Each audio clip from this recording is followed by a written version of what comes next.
24, la nouvelle chaîne de l'information, mais également du divertissement. Vous le savez désormais, du lundi au vendredi à 21h, il y a cette émission, le tribunal de la télé. Alors, le tribunal de la télé, qu'est-ce que c'est ? C'est votre nouveau rendez-vous dans lequel les téléspectateurs de la chaîne peuvent venir sur notre plateau et parler comme ça de l'actualité de la télévision, s'il y a quelque chose qui vous a marqué, s'il y a une émission qui vous a plu ou un film qui vous a déplu. Bref, vous parlez de ce que vous voulez. Je vous précise que ce n'est pas nous qui faisons le sommaire de l'émission, mais c'est bien vous, téléspectateurs, lorsque vous venez sur le plateau. Alors, comment ça se passe pour s'inscrire ? C'est extrêmement simple. Vous allez du côté du site internet de la chaîne à l'adresse www.people24.tv et ensuite vous allez dans la rubrique casting, tout simplement. Vous vous laissez guider. Il y a plusieurs émissions parce que le principe de People 24, c'est que c'est désormais une chaîne dont les émissions sont ouvertes au public, c'est-à-dire que on reçoit bien évidemment des personnalités connues, mais le grand public, vous avez la possibilité de participer à nos émissions. Je vais vous expliquer tout ça dans quelques instants.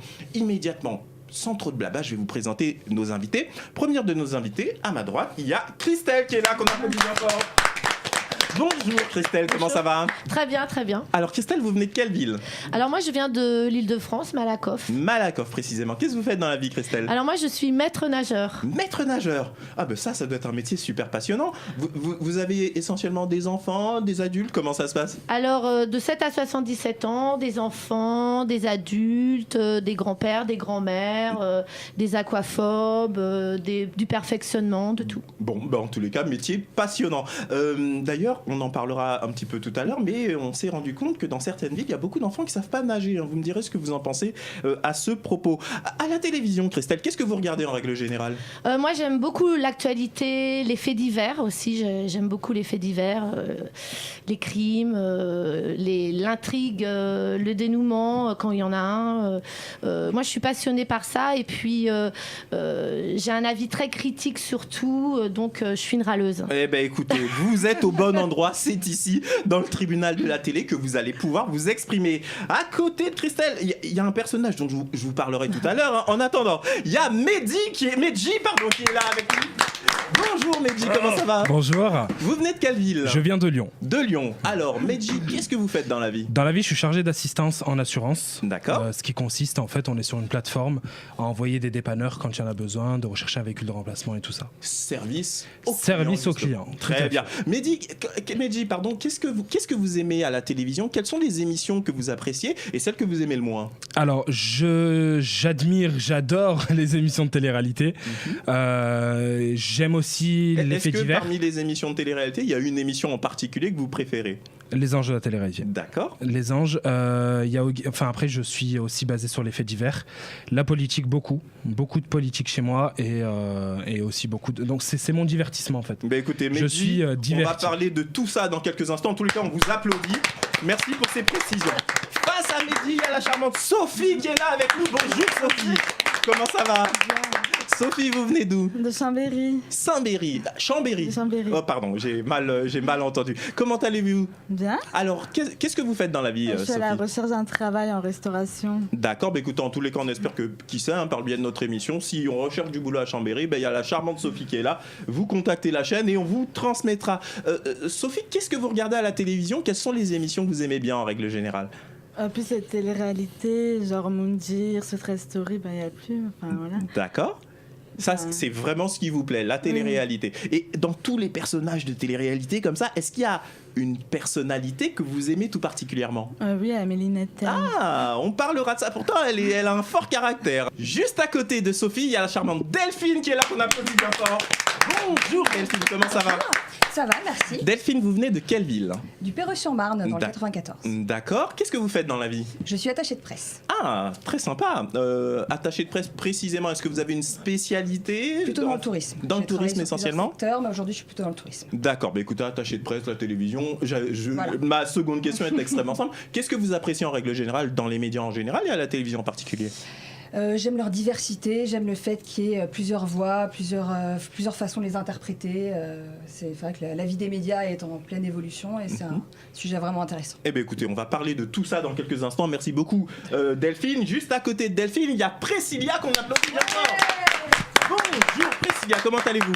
Ça va très bien, merci. Alors Priscilla, d'où venez-vous ? Alors, je viens du Sénégal. Alors, précisément, vous résidez à Dakar. À Dakar, c'est ça. Vous êtes venu nous voir spécialement du Sénégal. Spécialement du Sénégal. Oh non, là, ça s'applaudit. Alors là, ça s'applaudit. Merci beaucoup, Priscilla. On est ravis de vous recevoir aujourd'hui dans notre émission. Qu'est-ce que vous faites dans la vie, Priscilla ? Alors, je suis blogueuse, influenceuse Mhm. et je suis aussi graphiste en freelance. D'accord, mais c'est bien qu'une blogueuse influenceuse vienne nous voir aujourd'hui. Vous allez aussi nous parler de votre point de vue, parce qu'on se rend compte que les blogueuses, les influenceurs prennent de plus en plus de poids dans les médias en règle générale. Et on va voir comment ce que vous le vivez.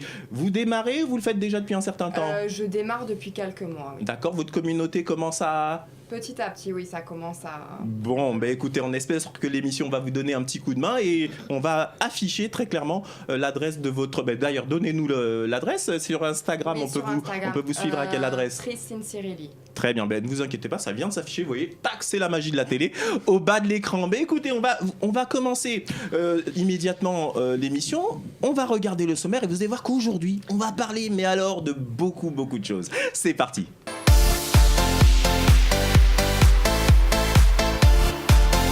Aujourd'hui, dans son audience, le tribunal de la télé va débattre des points suivants.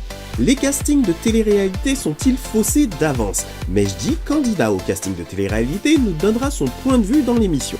Des téléspectateurs ont été choqués par le débat sur l'avortement dans l'émission Balance ton poste de Cyril Hanouna. Nous vous expliquerons tout dans l'émission d'aujourd'hui.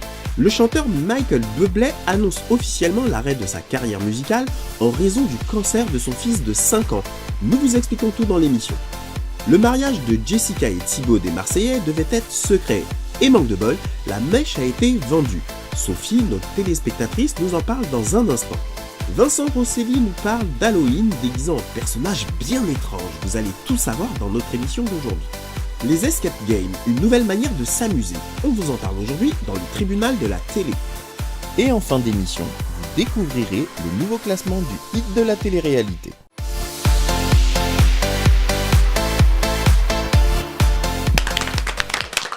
Vous l'avez constaté, on va vraiment parler de beaucoup de choses aujourd'hui.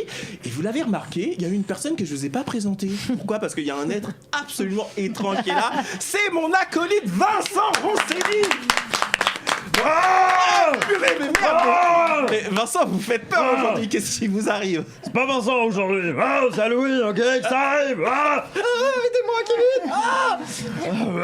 Putain, vous êtes vraiment dans le truc là, Vincent, mais arrêtez, vous êtes en train de terroriser nos téléspectateurs. Non mais sérieux, Vincent. Bon, aujourd'hui vous allez nous parler, donc on l'a compris, d'Halloween. Hein. Je vais revenir. C'est ça. Je vais revenir voir Vincent dans quelques instants. Immédiatement, on va converser. Mehdi, il vous a carrément attaché. Vous êtes prisonnier. Je suis prisonnier de Vincent. D'accord. Et bien justement, Mehdi, la parole est à vous. Mehdi, de quoi vous voulez qu'on parle aujourd'hui ? J'aimerais parler des castings de télé-réalité et des groupes de production qui lancent des castings sur tous les réseaux sociaux, alors que la plupart on sait pertinemment que c'est des personnes pistées par de grandes personnalités déjà de la télé-réalité, et c'est ce que je trouve dommage. Alors, que voulez-vous dire par là ? Expliquez-vous clairement. Alors, quand vous dites que ces castings sont pistés par des grandes personnalités de la télé-réalité, c'est-à-dire ? En fait, on lance des castings pour faire croire aux gens de s'inscrire, effectivement, qu'on est ouvert à beaucoup de personnes, de n'importe quel genre de personnes et n'importe quel univers, mais au final derrière on sait très bien ce que les productions attendent, et on sait très bien ce qu'ils veulent, et on sait très bien qu'ils vont trier sur le volet, et les personnalités qui ont déjà des amis dans ce monde-là peuvent pistonner entre guillemets. D'accord, alors attention, personnes. parce qu'en fait dans ce que vous dites il y a deux aspects. Effectivement, de toutes les façons, un casting, quoi qu'on en dise, c'est un procédé éliminatoire. C'est obligatoire. Donc quoi qu'on veuille, ces productions, elles ont des formats. En réalité, c'est vrai qu'elles ont pour la plupart des profils de personnes qu'elles recherchent, et c'est vrai que ça peut être écrémé. Par contre, vous avez soulevé un loup qui à mon avis est juste, c'est-à-dire que bien évidemment une personne qui a déjà participé à une émission de télé-réalité peut recommander plus facilement à la production un tel ou un tel. C'est de ça dont vous voulez parler. Tout à fait. Je vais prendre un exemple concret. Jaja, Secret Story 10, a été, on sait pertinemment pistonné par Ayem parce que c'était son coiffeur. D'accord. Donc c'était son coiffeur, et on sait très bien que Ayem l'a accompagné dans ses démarches administratives auprès d'Endemol, donc auprès de la production. D'accord, donc vous, ça vous semble, je dirais, un piston mal placé. C'est pas normal. Disons que ça donne moins de chance aux autres, c'est ça ? C'est ça, tout à fait, ça donne moins de chance, qui moi, pour ma part, postule aussi sur certaines émissions où on sait pertinemment que si la personne n'est pas connue du grand public, on va la mettre de côté directement, quoi. D'accord, mais écoutez, c'est bien, Medji, de mettre ce problème sur la table. On va tous en discuter. Vincent, je voudrais savoir ce que vous en pensez. En parlant de Jaja... Il parle normalement, vous avez vu. C'est ça. En parlant de Jaja, donc Jaja, il faut savoir, il était dans le Mad Mag, il était coiffeur et il était coiffeur du Mad Mag. Donc déjà, il faisait partie un petit peu de la grosse équipe entre guillemets. Donc il savait comment ça se passait, le casting, ce genre de choses. Donc je pense qu'il n'y a pas que R.I.M. Il a vu aussi le derrière et savoir comment ça se passait. Donc il bossait déjà pour la grosse équipe en fait. D'accord. Ouais. Delphine, qu'est-ce que vous pensez de ce fait que Mehdi reproche comme ça à des productions, finalement de se laisser de pistonner d'autres Je suis personnes? pas très portée sur la télé-réalité, mais ça me fait penser qu'aujourd'hui tout fonctionne comme ça. Finalement, le monde du travail, c'est un peu ça. Donc pourquoi la télé-réalité aurait été épargnée de ce genre de choses? Le monde du travail, on va pas se qualifier sur le physique d'une personne. Non, mais En télé-réalité, on va beaucoup faire attention, les productions vont beaucoup faire attention au physique de la personne, et c'est ce que je trouve pas normal. Jaja, par contre, on sait très bien qu'il a pas le physique, enfin, je critique pas du tout Jaja, mais on sait très bien qu'il a été pris par sa folitude, entre guillemets, et que ses expressions bien accompagnées. Mais sinon, je veux dire, si Jaja n'aurait pas été coiffeur pour le Mad Mag, et n'aurait pas été ami de I.M., on sait très bien qu'on l'aurait jamais connu. Écoutez, on va donner la parole à tout le monde. Priscilla, vous pensez quoi de ce problème? Moi, je près du micro, je partage son avis. Je trouve que les castings de télé-réalité sont pas faciles d'accès pour les personnes qui sont pas connues. Et oui, c'est beaucoup du piston et c'est dommage. Je trouve que c'est dommage. D'accord. Ça donne pas la chance aux personnes peu connues de participer à ce genre de télé-réalité. Eh bien écoutez, sur ce point, je veux vraiment entendre l'avis de tout le monde. Sophie, vous en pensez quoi? Est-ce que ça vous semble aussi vrai, ce qui est soulevé par Oui, Medji? moi, je suis d'accord avec lui. Enfin, pour moi, je pense pas que c'est difficile pour quelqu'un qui connaît personne à la télé de passer un casting. Enfin, j'y arrivais, quoi. D'accord. Donc le fait que d'autres puissent être pistonnés, ça vous semble dérangeant? Enfin, oui. D'accord. Mais j'en terminerai avec vous, Christelle. Qu'est-ce que vous pensez de ce sujet? Moi, je rejoins plutôt Delphine. Je pense que c'est un peu... On vit dans un monde un peu de bataille, de requins. Après tout, il a créé son réseau. Il est rentré peut-être par la petite porte. Et ben pourquoi pas? La vie est difficile pour tout le monde. Il a réussi à faire sa place. Moi, je vois pas pourquoi. Après, c'est sûr, tu es l'enfant d'une star, tu as plus de chance. On connaît tous les enfants de toutes nos stars. Donc, c'est sûr que c'est plus facile. Maintenant, pourquoi pas, quoi. Il faut y croire et puis faire son réseau. C'est ce qu'il a fait. D'accord. Vous vouliez rajouter quelque chose? Tout à fait. C'est que maintenant, au jour d'aujourd'hui, on laisse plus les gens rentrer par la petite porte, j'ai l'impression. Alors, beaucoup moins de personnes rentrent par la petite porte. D'accord. Alors, merci en tous les cas, Mehdi. On vous applaudit parce que c'est le principe de notre émission, hein, vous le savez, on peut s'exprimer, on peut dire exactement ce qu'on veut. Et Mehdi, ici, dans le tribunal de la télé, a soulevé ce qui lui semblait être une injustice. Alors, de manière un petit peu plus simple, comme le disait tout à l'heure Delphine, la production, malheureusement, c'est comme ça que ça se passe. Hein. C'est un milieu où c'est très écrémé et forcément, quand il y a une émission donnée, forcément, quelqu'un qui a déjà fait l'émission ou qui connaît plus ou moins, en plus là, il était, comme le disait Vincent tout à l'heure, coiffeur dans la production même, à force de le voir, il avait peut-être des spécificités, une sympathie ou un trait de caractère, à mon avis, qui fait que la production l'a pris de manière un petit peu plus naturelle, je dirais. Mais regardez par exemple, désormais il y a une chaîne qui s'appelle People 24. Comment êtes-vous venu ici? Est-ce que vous étiez pistonné, Sophie? Quelqu'un vous a pistonné? Non, vous êtes allé tout simplement sur notre site internet. Eh bien, chers amis téléspectateurs, vous faites la même chose. Vous allez sur le site qui s'affiche actuellement au bas de l'écran et vous allez sur people24.tv, vous allez dans la rubrique casting et vous verrez dans les émissions de la chaîne, ici, les castings sont vraiment accessibles à un maximum de personnes. En tout cas, Medji, on vous applaudit. Merci beaucoup. Tout de suite un petit jingle et on passe au sujet suivant. Et oui, on est là, tranquillement, installés. Vous êtes dans le tribunal de la télé avec tous nos invités. Immédiatement, la parole est à Priscilla. Priscilla, comment ça va ? Ça va très bien. Alors, de quoi vous voulez nous parler aujourd'hui ? Alors, je voulais parler du sondage que Cyril Hanouna a lancé sur Balance ton poste contre l'avortement. D'accord. J'ai trouvé ça choquant. Alors attendez, pour les téléspectateurs qui n'ont pas vu l'émission, quel sondage il a lancé précisément ? Pour ou contre l'IVG. Voilà. Ah d'accord. C'était le sondage qu'il avait lancé. Et quel a été le résultat des votes des téléspectateurs ? C'était très partagé, mais j'ai trouvé ça choquant de lancer un tel sondage. En fait, je pense que c'est un sujet, l'avortement, qui a été dont on a parlé déjà, et le sujet, enfin. Chacun peut avoir son avis, mais j'ai trouvé ça très choquant de parler de ça. Précisément, Priscilla, qu'est-ce qui vous a choqué ? C'est le fait d'en parler ou le fait éventuellement que par le biais de ce type de sondage, on remette plus ou moins en cause la liberté des femmes ? C'est ça, c'est qu'on remette en cause la liberté des droits des femmes. C'est plus ça qui m'a choqué. Après qu'on lance le sujet, je juge pas, je respecte, chacun est libre d'avoir son avis sur la question, mais...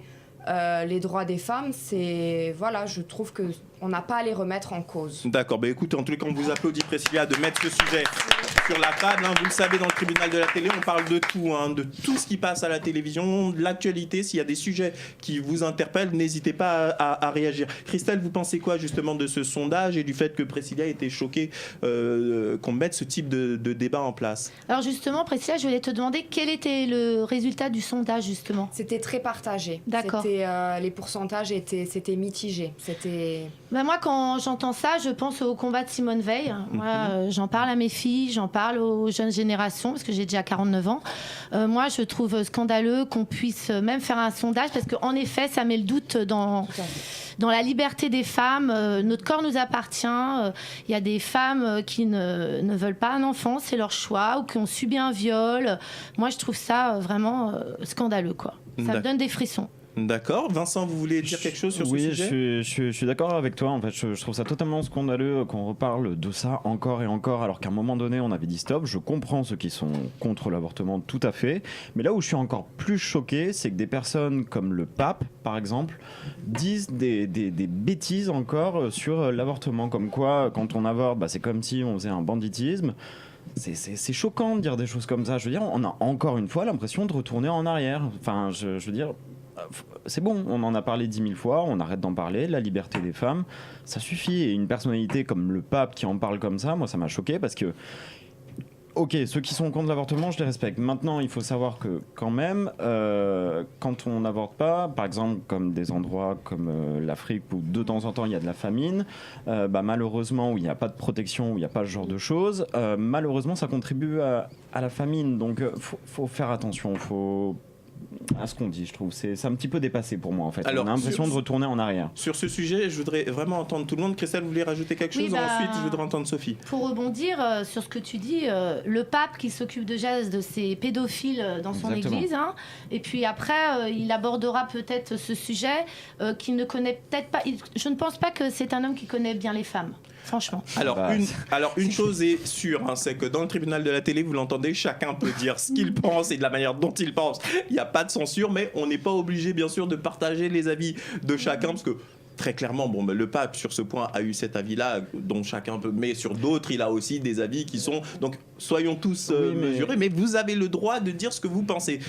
Sophie, qu'est-ce que vous pensez de ce sujet ? Je trouve ça choquant. Chaque femme fait ce qu'elle veut avec son corps. Si elle veut avorter, elle avorte. Enfin, voilà. Ok, mais Sophie, c'est son point de vue. Delphine ? Ouais, je rejoins un peu tout le monde. C'est un sujet qui est personnel, qui est... pas tabou, mais de là à faire un sondage, c'est fort. Le message qu'il envoie est très négatif et oui, non, c'est quelque chose qui est vraiment pas bien. Mais est-ce que, quand même, comme le dit Priscilla, moi j'ai pas vu l'émission, je me fie à ce que a dit Priscilla, vous dites que les résultats étaient mitigés. Ouais. Est-ce que c'est pas ça qui surprend le plus, puisqu'on est en France, c'est que les téléspectateurs, c'est quand même le grand public, même si c'est pas un sondage avec une méthodologie classique ou qui est représentative de la population française, c'est un sondage auprès des téléspectateurs de l'émission. Mais est-ce que le fait que les résultats soient mitigés, ça ne vous surprend pas quand même, ça? On aurait pu penser qu'au contraire, les téléspectateurs auraient été largement favorables à ça. Christelle, vous en pensez quoi? Moi, ça m'inquiète. Ça m'inquiète pour la liberté de mes filles pour plus tard, quoi. C'est inquiétant. Si ça avait été tranché 20% contre pour l'avortement et 80% contre. Je pense que j'aurais été plus rassurée. Ah non, vous voulez dire l'inverse? Oui, l'inverse, pardon, Oui, l'inverse, excusez-moi. D'accord. L'inverse, plus rassurée. Hein. Je vais donner la parole à Mehdi qui veut dire quelque chose et juste après Vincent. Moi, ce qui me dérange le plus, c'est que comment ça peut traverser l'esprit de ôter la vie d'un être vivant en soi et de le balancer comme ça. Alors, vous voyez, attention, vous voyez donc les convictions. Après, exprimez-vous, Mehdi. Moi, on est là, chacun peut dire ce qu'il pense. personnellement, je suis pas une femme, mais ça me viendrait pas à l'esprit de. Certes, il y a des conditions des fois où la femme a été violée et tout ça, où elle ne veut pas de l'enfant, mais je veux dire, comment tu peux dans ta tête ôter la vie d'un être en toi? Alors attention, parce que je vous vois en train de bouillir les femmes sur le plateau. Je précise, si vous, Vincent aussi, je précise que dans cette émission, chacun peut dire ce qu'il veut, et donc on le laisse s'exprimer. Et bien évidemment, après vous réagissez, mais on le laisse aller jusqu'au bout. Vous avez terminé, Mehdi? Tout à fait. D'accord. Alors je commence par vous, Delphine, par rapport à ce que vient de dire Mehdi. Alors je sais pas si c'est un point de vue masculin, immature, mais c'est fort quand même de dire ça, parce que c'est une décision qui va impacter toute ta vie. Donc une femme qui avorte, elle sait ce qu'elle fait. Elle se projette sur l'avenir, elle envisage ou pas d'élever un enfant. C'est pas une décision à la légère en se disant « Ah tiens, je vais tuer un être humain ». C'est très fort d'avorter, ça te marque toute ta vie, je pense. Alors Mehdi, je vais vous redonner la parole, à Vincent également, mais je veux que chacune des femmes vous réponde d'abord. Priscilla. Moi, après, je juge pas. C'est vrai que ça remet en cause toute une vie. Quand tu tombes enceinte, tu peux tomber enceinte à 16 ans. Tu n'es pas prête à élever un enfant, à t'en occuper. Ça remet en cause... Rapprochez-vous du micro, Priscilla. Ça remet en cause ton avenir professionnel. Ça remet en cause pas mal de choses. Donc, moi, je juge pas. Je pense que chacun est libre de faire ce qu'il a envie de faire. Oui, c'est un acte fort, c'est vrai, mais ça traumatise la femme en elle-même toute sa vie. C'est une décision qui est pas facile à prendre. Alors, il y a un mot fort qu'a soulevé Mehdi, et aux États-Unis, on le voit aussi, les pro-avortement, c'est un argument qu'ils utilisent, à savoir comment une femme peut-elle ôter la vie à un enfant, etc. Et ça, moi, je ne suis que médiateur, je donne la parole à Christelle. Que répondez-vous à Mehdi sur ce point? Je te réponds que c'est jamais un acte très rigolo d'aller avorter. Une femme, comme dit Priscilla et Delphine, ça reste gravé toute sa vie, parce qu'on se pose quand même plein de questions. Pourquoi j'en suis arrivée là? Pourquoi cet enfant, je ne le veux plus, ou je ne l'ai pas voulu? Et moi, je pense aussi, tu vois, Mehdi, j'ai des filles. Tu as des enfants et des jeunes filles de 12 ans qui, malheureusement, peuvent déjà être enceintes dans certains pays, ou même en France, qui se font, c'est glauque ce que je vais dire, mais qui se font violer par leur père. Et tu crois qu'elles peuvent porter cet enfant? Alors, ça, c'est des cas extrêmes. Je ne veux pas aller dans le sens de Mehdi, parce que moi, je pense que la femme est libre de son corps, mais il a dit tout à l'heure, si je l'ai bien compris, il a ôté les cas de figure comme celui-ci, justement. Il a dit que quand il y a des cas comme celui-ci, là, il comprend. Mais dans le cadre où tu as voulu ce rapport sexuel avec ton copain et que au final, tu ôtes la vie de ton bébé. Je le rejoins sur une chose, Mehdi. Je te rejoins sur une chose, c'est qu'apparemment, il y a beaucoup de jeunes filles et de jeunes femmes qui prennent un peu l'avortement comme une contraception. Et ça, en effet, il faut se battre pour que ces femmes soient avisées, les jeunes filles, et dès qu'elles sont réglées, c'est le rôle des mères de leur proposer une contraception sur un petit copain, et de leur parler comment viennent les bébés, comment ça se passe, tu peux être enceinte, fais attention, c'est ton corps, etc. etc. D'accord. Attendez, Mehdi, je vais revenir sur vous, mais je veux que toutes les femmes présentes sur le plateau vous répondent. Il restait Sophie. Sophie. Est-ce qu'il y a quelque chose que vous voulez rajouter par rapport à... Non, tout a été dit. Oui. Très bien. Alors, je donne la parole à Vincent et ensuite, je vous redonne la parole, C'est Mehdi. exactement en fait ce dont j'allais en venir, c'est qu'il faut surtout parler de protection, c'est clair, net et précis, que ça soit dans les écoles, que ça soit auprès des parents, comme tu dis, les grands-parents. Moi, ce que j'aimerais savoir, c'est dans l'émission, ceux qui ont voté pour ou contre, j'aimerais bien connaître leur âge, déjà, pour essayer de savoir. Bon, malheureusement, c'est Twitter, donc on peut pas vraiment connaître la moyenne. Maintenant, je respecte totalement tes idées, etc. Et c'est normal que chacun ait ses parts, ses parts, si on est pour ou on est contre. Maintenant, bon, c'est vrai que ce sont les femmes qui portent l'enfant. Il y a également les pères aussi qu'on peut parler, je pense, qui peut-être s'impliquent un peu plus, en tout cas maintenant, enfin, je pense, où ça peut aussi, ça peut être triste pour eux également de perdre un être, ou également qui ne se sentent pas prêts, comme la femme, d'élever leur enfant bien. Et il faut savoir, quand on a un enfant, c'est pas un jouet aussi, un enfant. Il faut bien l'élever, il faut bien l'éduquer, parce que après, c'est comme ça qu'on a un gamin qui n'a plus de règles, qui sait plus où il en est. Voilà, tout dépend des cas en fait. Je pense, tout simplement. D'accord. Alors, Mehdi, vous voulez rajouter... Je voudrais rajouter point 2 choses par rapport à Christelle. C'est le rôle de la maman, mais c'est aussi le rôle de l'État et de l'éducation nationale, qui doit censé être accompagner ces jeunes enfants vers cette voie. Tout à fait. Ah, oui. Et j'ai oublié le deuxième point. Mais vous avez tout dit, je pense. Ouais, je crois que j'ai tout dit. Bon, en tous les cas, on remercie Priscilla ici, parce qu'elle a emmené sur ce plateau un débat qui lui tenait à cœur, et vous avez vu, ça a fait réagir. Vous également, n'hésitez pas à regarder le hashtag qui s'affiche actuellement par rapport à ce qu'a pensé Priscilla, par rapport à ce qu'a pensé nos autres invités, par rapport à ce qu'a pensé également Mehdi. Dites-nous ce que vous en pensez, et n'hésitez pas. Immédiatement, c'est la publicité sur People 24. On va tranquillement se reposer et on revient parce que les débats, ça continue.